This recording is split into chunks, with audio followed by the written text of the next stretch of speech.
तस्मै श्री गुरुवे नमः। हमारे आत्मीय परिजनों, भगवान बुद्ध ने जन्म लिया तो उनको अपने धर्म चक्र की स्थापना के लिए सारे विश्व में फैलाना था। उसमें अम्रपाली, अंगुलीमाल, कुमारजीव, संघमित्रा, महेंद्र, अशोक आदि ऐसे उनके शिष्य हुए हैं, जिसमें उन्होंने उनसे जो जुड़ गए उन्होंने उनको संत बना डाला और संत बना करके उन्होंने कुमारजीव को चीन भेज दिया। वहाँ का सारा उनको संभाल दिया। उन्होंने कहा कि चीन के गुरु तुम हो।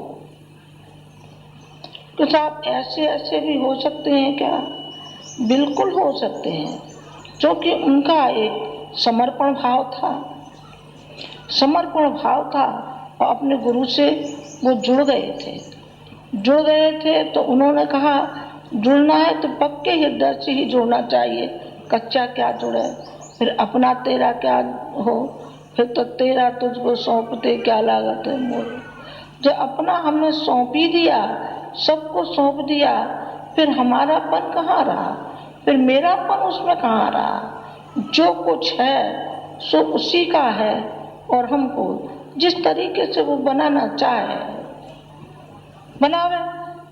जब हमारी पूर्ण श्रद्धा है तो हम कैसे नहीं बन सकते? बिल्कुल बनेंगे, इसमें दो राय नहीं है। श्रद्धा और शक्ति का जब मिलन हो जाता है तो पूर्ण पुरुष बन जाता है।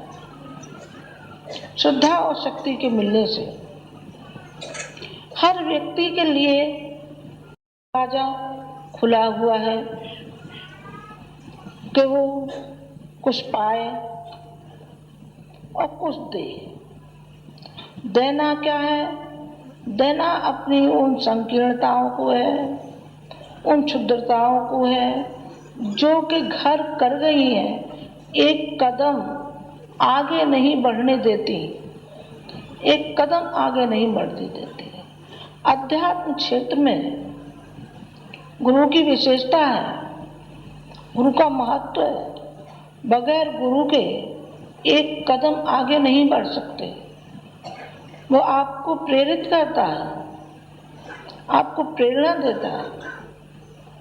जब आप अपने जीवन समर में और आध्यात्मिक क्षेत्र में आप बढ़ पाएंगे, अन्यथा आप बढ़ नहीं पाएंगे। ब्राह्मणोचित जीवन जीने के लिए उन्होंने प्रेरित किया और इस मिशन को कितना फैला दिया सारे विश्व भर में, और तहलका मचा रहा है। शक्ति किसकी है? हम आप काम कर रहे हैं, हम आप भी काम कर रहे हैं, कल पुर्जे चल रहे हैं, लेकिन शक्ति उनकी है। शक्ति के बगैर एक पग भी आगे नहीं बढ़ सकते।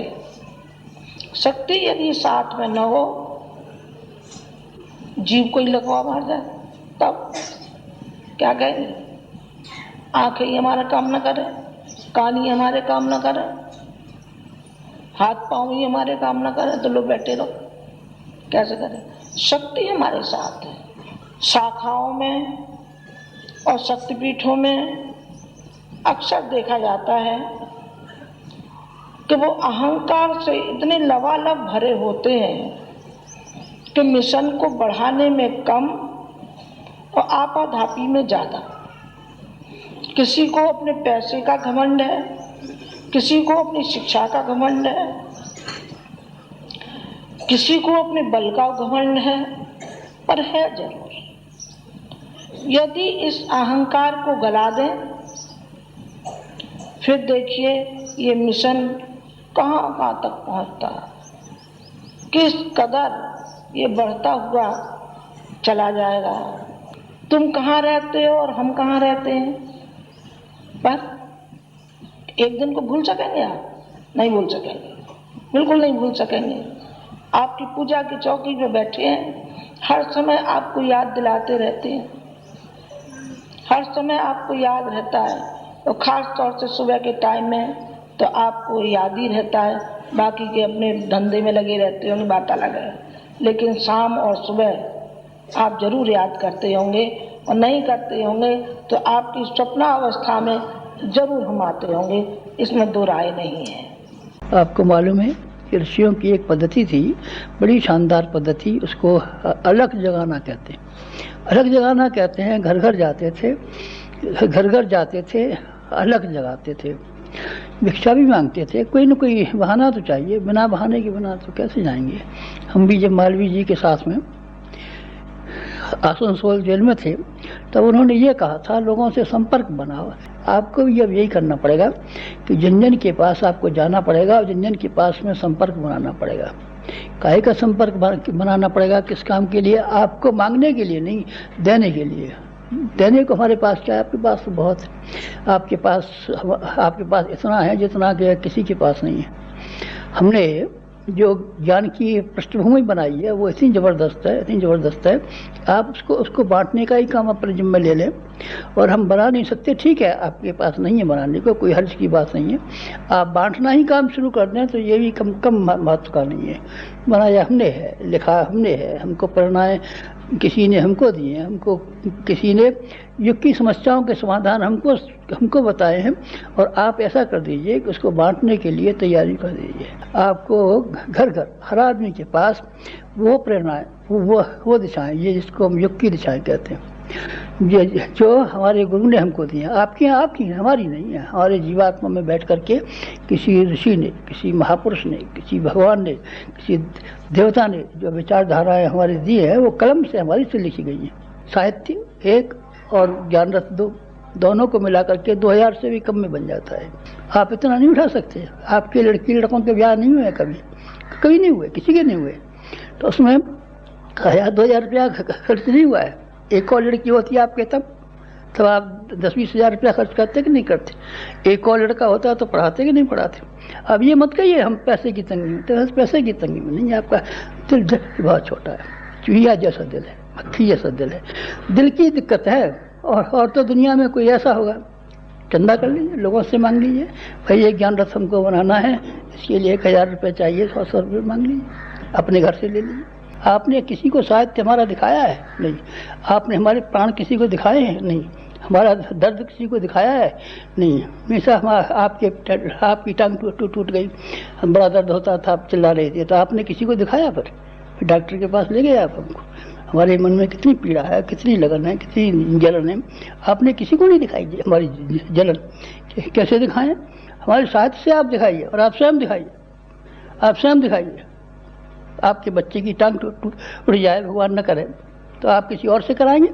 आपके घर में किसी की मृत्यु हो जाए तो नौकरों से कहेंगे ए मुर्दे को पकड़ ले जाओ, जलाओ?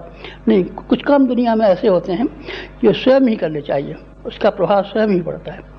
जब आप स्वयं जाएंगे तो आप उन पुस्तकों का महत्व, साहित्य का महत्व, हमारा महत्व और ज्ञान की गरिमा का महत्व ये आप समझा सकेंगे। नौकर क्या समझाएगा बेचारा?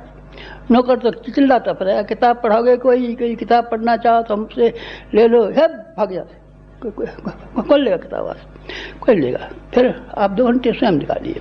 पहला है 12-1 बजे तक रोटी से बना करके खा करके सब काम से निश्चिंत हो जाती हैं, घर बैठती हैं। अरे लो बहन जी, एक किताब तो पढ़ो, एक बच्चों के ऊंचा उठाने वाली किताब तो पढ़ो, अपने कुटुंब में दाम्पत्य जीवन में प्रेम लाने वाली एक किताब तो पढ़ो, एक छोटी सी फोल्डर दे आई। अच्छा भैया जी फिर कभी दे जाया करो, हम तो खूब पढ़े हैं, हम तो अपने माँ बाप के घर में मैट्रिक पास थे, पर यहाँ आए तब से तो चूल्हा चौके में ही लगे रहते हैं कि किसी ने किताब दी ना हमने पढ़ी। अच्छा तो बहन जी हम रोज दे जाया करेंगे।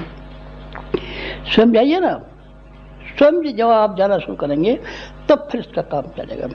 ये हमारे साहित्य जो कुछ भी हमने लिखा है उसमें हमारी जीवात्मा जुड़ी हुई है, हमारा प्राण जुड़ा हुआ है, हमारा अनुभव जुड़ा हुआ है, हमारा चिंतन और हमारा चरित्र जुड़ा हुआ है। उसको हमने जीवन में उतारा है तब लोगों से कहा है।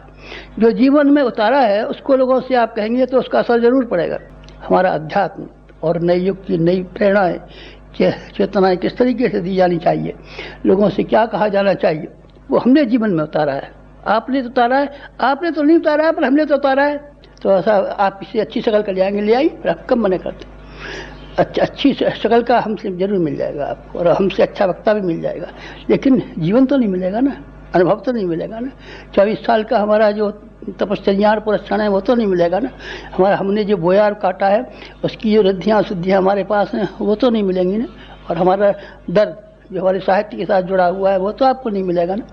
तो इस सब चीज़ों को मिला देने से आप उसको किताब मत कहिए, दर्द कहिए, उसको एक आप चिराग कहिए, रोशनी कहिए, उसको उसी तरीके से बांटिए जैसे भगवान की भक्ति को नारद जी ने स्वयं बांटा। इसी तरीके से साहित्य तो हमारा है, आप तो माइक का काम कर दीजिए, लाउड स्पीकर का काम कर दीजिए। लाउड स्पीकर न होता, माइक न होता, टेलीविज़न का ये मशीन जो आपके सामने रखी हुई है ये न होती तो आप सुन लेते हमारी बात को। ये हम गुरुजी से सुनना चाहते हैं तो जहन्नम में जाइए, गुरुजी सुनना चाहते हैं नहीं सर हम गुरुजी से मिलेंगे, हमें दर्शन करा दीजिए। दर्शन करके क्या करेंगे आप गुरुजी का, क्या करेंगे दर्शन करके गुरुजी का? हम कौन हैं? राजेश खन्ना है, दर्शन करेंगे आप हमारा? अशोक कुमार है, क्या करेंगे दर्शन हमारा? कहना तो मानते नहीं है, सुनते तो है नहीं। दर्शन करेंगे, दर्शन करेंगे, दर्शन करेंगे, दर्शन करेंगे, क्या दर्शन करेंगे? लोगों को हमारे विचारों का दर्शन कराइए, हमारी इच्छाओं का दर्शन कराइए, हमारे जीवन की मंथन से जो निकला हुआ मक्खन है उसका दर्शन कराइए। समुद्र मंथन के बाद जो 14 रत्न कीमती निकले थे, हमने अपना जीवन का मंथन करने के बाद में जो रत्न निकाले हैं उसका नाम है साहित्य। किताब का नाम साहित्य नहीं है, फोल्डर का नाम साहित्य नहीं है, अमुक चीज़ का साहित्य नहीं है। इसको आप खरीदिए, इसको आप घर में रखिए, अपने घर के लिए पुस्तकालय रखिए, आप अपने बच्चों के लिए अमानत छोड़ के जाइए। जेवर नहीं है, जेवर है आपके पास? ये सब जेवर तो नहीं है, तो आप अपने बच्चों को क्या देंगे? जेवर नहीं है तो खेत है आपके पास, हाँ खेत है, मत दीजिए खेत। लेकिन आप हमारा साहित्य पढ़ाइए। साहित्य अगर आपने पढ़ाया तो आपके बच्चे अब्राहम लिंकन भी बन सकते हैं, जॉर्ज वाशिंगटन भी बन सकते हैं, और जाने कौन कौन बन सकते हैं। इस तरीके से ये साहित्य जो पढ़ने के लायक है। आज हमको आपको कहना था कि आपको क्या करना चाहिए। अपने समय का एक हिस्सा और अपने श्रम का एक हिस्सा, अपने समय का एक हिस्सा, साधनों का एक हिस्सा हमको दीजिए। हमारा भी कुछ है, हमारे गुरु का कुछ हक है हमारे ऊपर। उसने कहा हमको चाहिए तेरा, तो हमने कहा लीजिए हम देते। हमको चाहिए आपका, हमको समय चाहिए आपका, हमको वक्त चाहिए आपका, हमको पैसा चाहिए आपका, हमको श्रम चाहिए आपका, हमको पसीना चाहिए आपका, हमसे मतलब है समाज को, विश्व को, मानवीय गरिमा को, इंसान के दुख और दर्दों को आपके श्रम की जरूरत है। वाणी हमारी में बल नहीं है, साहित्य हमारे में बल नहीं है, हमारी कहने में कोई बल नहीं है, दर्द में हमारे में कोई बल नहीं है, हमारी प्रेरणा में कोई बल नहीं है, हमारी दिशा में कोई बल नहीं है। आप यकीन रखिए, हम आपको यकीन दिलाते हैं। हमने किताबें लिखी नहीं है, रद्दी लिखी नहीं है, हम अखबार छापने वाले नहीं हैं, हम सिनेमा की तस्वीरें छापने वाले नहीं हैं। हम वो है जो युग को पढ़ देते हैं। अगर हमारे साहित्य को स्वयं पढ़ेंगे और दूसरे लोगों को पढ़ाने के लिए समय निकालेंगे तो आप ये मान के चलिए हमको कंधे पर लेके चलते हैं, आप हमारी गाड़ी लेके चलते हैं, आप हमको घुमाने के लिए चलते हैं, आप हमारा विजय का जुलूस निकाल के चलते हैं, आप हमको हाथी पे बिठा के लिए चलते हैं। आप कीजिए कुछ हमारे लिए। हमारी इच्छा है हमारा साहित्य भारतवर्ष का एक भी व्यक्ति ऐसा न हो जिसके पास न गया हो और जिसने पढ़ा न हो। आप पढ़ाने के लिए स्वयं जाइए, नौकर को मत भेजिए। ये मत कीजिए शाखा वाले जाएंगे, शाखा वालों को जहन्नम में डालिए। अगर आपके भीतर हमारे प्रति कोई सहानुभूति है, अगर आपको हमारे प्रति कोई निष्ठा है, अगर आप हमको अपना मानते हैं, बुजुर्ग मानते हैं और ये मानते हैं कोई भला आदमी है, कोई संत है, सिद्ध पुरुष को मरने दीजिए, तो आप फिर कुछ कीजिए हमारे लिए। हम चाहते हैं आप करें हमारे लिए। हमने अपने गुरु के लिए किया है और उसने हमारे लिए किया है। आप हमारे लिए कीजिए, हम आपके लिए करेंगे। जो कुछ है उसको आप कीजिए। आज बेहद ज़रूरत है, समाज को बेहद ज़रूरत है, दुनिया को बेहद ज़रूरत है, इंसान को बहुत ज़रूरत है। आज भी इतना दुखी है किसकी वजह से? ज्ञान के अभाव की वजह से। तो ज्ञान के अभाव की आवश्यकता को आपको पूरा करना है, तो हम कैसे करेंगे? विद्वान नहीं है आप, विद्वान तो नहीं है पर हम तो विद्वान हैं। हमारी आवाज़ नहीं है, हम तो अंधे और पंगे की तरीके से। आप हमारे साथ में मिल जाइए ना। पंगे के टांगें नहीं थी और अंधे की आंखें नहीं थी, दोनों ने एक दूसरे का सहयोग मिला लिया और सहयोग मिला कर के नदी पार कर ली। हमारा गुरु पंगा है, चल नहीं सकता है, हिमालय रहता है और उसके ऊपर बंधन लगे हुए हैं कि हिमालय की सीमा में रहे, बाहर नहीं जाने पावे, सूक्ष्म शरीर ही धारण किए करके रहे, स्थूल शरीर ही धारण करने पावे। उसके अंदर जो अभाव थे वो हमने पूरे किए। अपना शरीर, अपनी वाणी, अपना मन हमने लिया है। प्रत्यक्ष स्थूल हम हैं और सूक्ष्म हमारा गुरु है। सूक्ष्म हमको बनने दीजिए और स्थूल आप बन जाइए। आप लाउड स्पीकर बन जाइए। व्याख्यान हम देंगे। लाउड स्पीकर की वाणी लाखों आदमी पर चली जाती है। लाउड स्पीकर न हो तब कैसे चली जाएगी?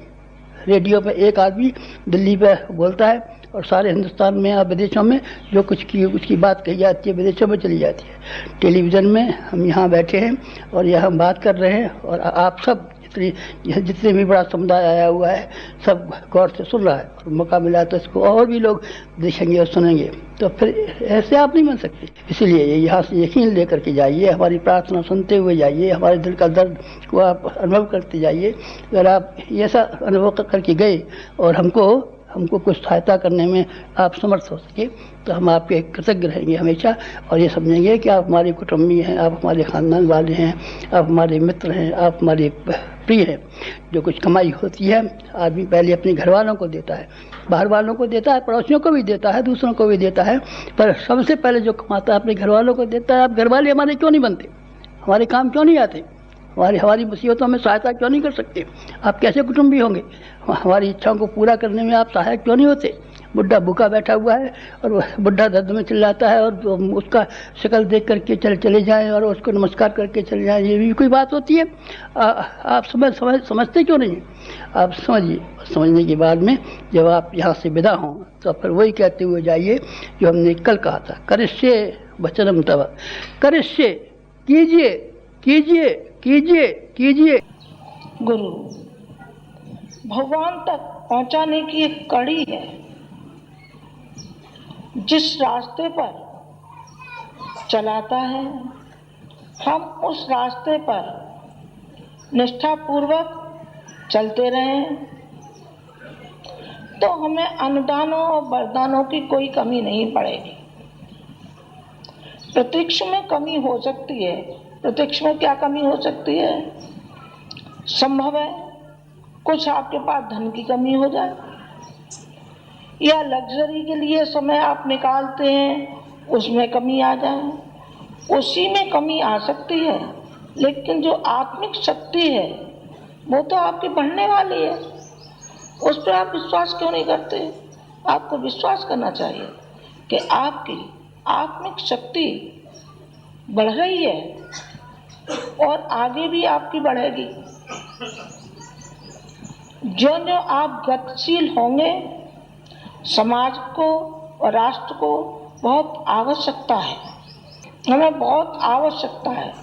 आप में से जो भी इस योग्य है कि जिन्होंने कमा लिया है तो फिर सांप की तरीके से कोड़री बना के मत बैठो, नहीं अगले जन्म में सांप बन जाओगे। सांप बन जाओगे कि सांप को हर समय धन के ऊपर बैठा रहेगा तो कोड़री मारे बैठा रहेगा, जो आएगा उसी को फुसकारेगा, वो उसी को फुसकारेगा। नहीं बेटा ये वक्त नहीं है, ये वक्त बड़ा दयनीय स्थिति में है और ये समय की पुकार है। समय की पुकार है और समय के साथ में यदि आप चल पड़े तो आप कहाँ से कहाँ पहुँच जाएंगे। जिस तरीके से गांधी जी घर घर जाते थे और झोली फैला के निकलते थे उसमें हमें कोई दिक्कत नहीं आनी चाहिए। क्यों आएगी? आपको शर्म क्यों महसूस होती है? मिशन की बात कहने में शर्म महसूस होती है। अरे कोई सुनेगा तो सुनेगा, नहीं सुनेगा तो नहीं सुनेगा।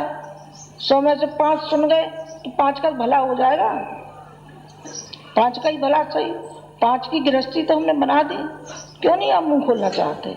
नहीं साहब हमसे तो कहना नहीं आता है। कहना क्यों नहीं आता है? औरत से लड़ना आता है कि नहीं आता है? सो तो माता जी को आता है, सो तो हम मारपीट भी कर लेते हैं, गाली गलौज भी कर लेते हैं। बड़ा होशियार है बेटा, और माँ से लड़ लेता है, बाप से लड़ लेता है। अरे माँ बाप तो हमारे लिए ऐसे हैं जैसे कोई मित्र होते हैं, जैसे मित्रों से कह लेते हैं तो माँ बाप की हम बेइज्जती कर लेते हैं, छोटे भाई की बेइज्जती करते हैं, ऐसी बेइज्जती हम माँ बाप की कर लेते हैं। जब आप इतना सब कर लेते हैं तो मिशन के नाम पर आप अच्छे और समझदार होकर के पेश नहीं हो सकते। आप हो सकते हैं, पर अंदर की संकीर्णता यदि आपकी निकल जाए और आप अपने अंदर में हिम्मत रखें तो जरूर आप रह सकते हैं। हम कहते हैं कि नहीं कहते, जैसे भी शब्द हैं, इंग्लिश बोलते हैं नहीं बोलते, और श्लोक बोलते नहीं बोलते, क्योंकि आप पे आते नहीं होंगे, नहीं आते तो दो चार सुना दूं, नहीं मैं नहीं सुना रही, न मैं श्लोक बोलती हूँ, न मैं इंग्लिश बोलती हूँ, न चौपाई दोहा बोलती हूँ, मैं कुछ नहीं बोलती हूँ, पर जो मैं अपनी भाषा में कह सकती हूँ वो जरूर मैं अपने बच्चों से कहती हूँ कि सुनो और बैठो, तुम्हें सुनना पड़ेगा। आज की जो आवश्यकताएं, उन आवश्यकताओं के अनुसार आपको चलना ही चाहिए, आपको समय निकालना ही चाहिए। हर हालत आप लोग देखिए, एक दूसरे की समीक्षा कीजिए, प्यार से कीजिए, अहंकार से नहीं, किसी को नीचा नहीं दिखाना है, बल्कि उनको प्यार से उनको ये समझाना है, देखिए इसमें ये कमी है, इसको इस तरीके से आप नियंत्रित करिए, ऐसे आप करिए। आपके जाले लग रहे हैं तो भले आदमी जरा झाड़ू दे दे तो क्या हो जाए, नहीं साथ कोई नौकर आवेगा वही झाड़ू देगा, और नौकर नहीं आवेगा तुम्हारे हाथ नहीं चलेगा उस झाड़ू देने में। दोनों तुम ही जरा छोटे बन जाओ, तुम ही जरा नौकर बन जाओ तो क्या हो जाएगा। घर का काम कौन नहीं करता, सब करते हैं। गृहणियां घर का काम करती है कि नहीं करती है, फिर तुम्हें नहीं करना चाहिए, करना चाहिए। तुम कम से कम शक्तिपीठों पे जाकर यज्ञ करने लगो, वहाँ की झाड़ू वाड़ू निकालने लगो, तो जहाँ वो शक्तिपीठ जो वहाँ ट्रस्टी हैं उनको शर्म और हया आवेगी तो सही। वो ये तो सोचेंगे कि भाई यहाँ ये व्यक्ति आते हैं और यहाँ ये संभालते हैं, झाड़ू पोछा लगाते हैं, यज्ञ करते हैं, तो हमारा भी कुछ कर्तव्य है और हम भी कुछ आगे, हमें भी कुछ काम संभालना चाहिए। वो जरूर संभालेंगे, पर मन में से ये बात उठे तब न, मन में से बात प्रत्येक के उठनी चाहिए। ये मैंने आपको बाहरी सामाजिक उसके लिए आपको बताया।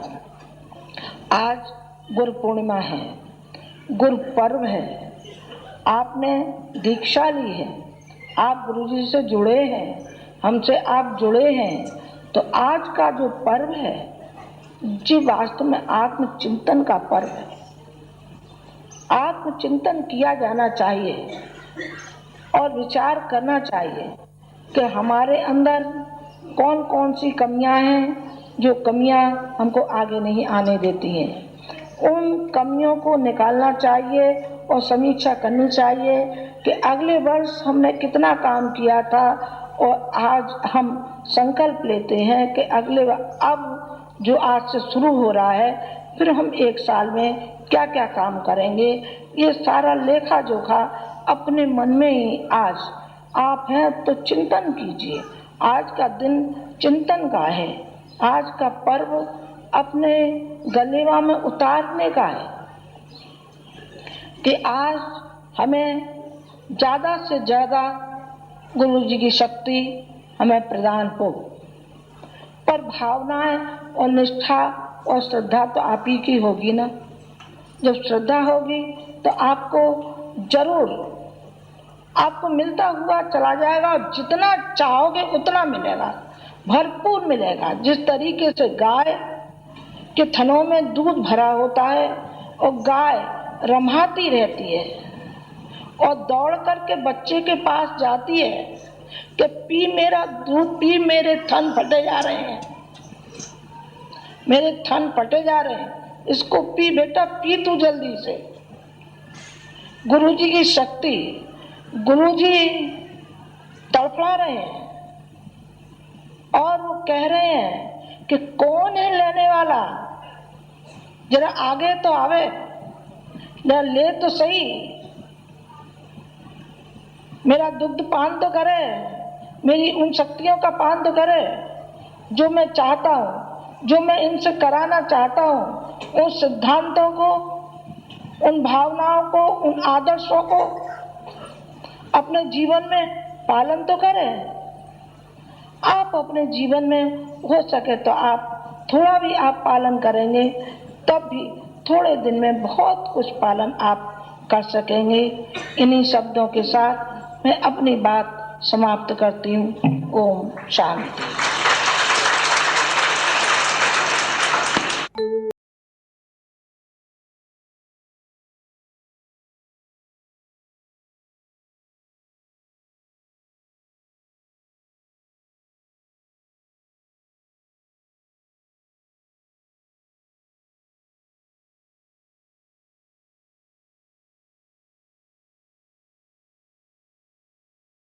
हर